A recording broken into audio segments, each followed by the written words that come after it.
এক সময়ের কথা, এক ছোট্ট গ্রামে বাস করত হাসিম ও আয়শা নামের এক দম্পতি। তারা ছিলেন গরিব, কিন্তু পরস্পরের প্রতি ভালোবাসা আর তাকওয়া ছিল ধনী। একদিন হাসিম চাকরি হারিয়ে ফেলে। আয়শা বলে, চিন্তা করো না, আল্লাহ রিজিকের মালিক।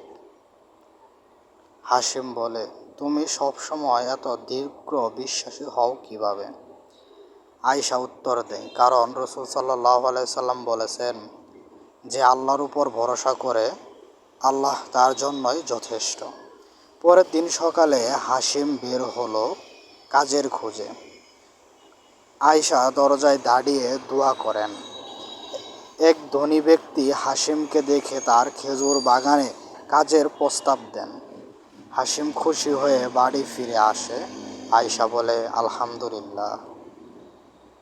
হাসিম বলে, তোমার দোয়া আর ভরসা আমাকে আলো দেখিয়েছে।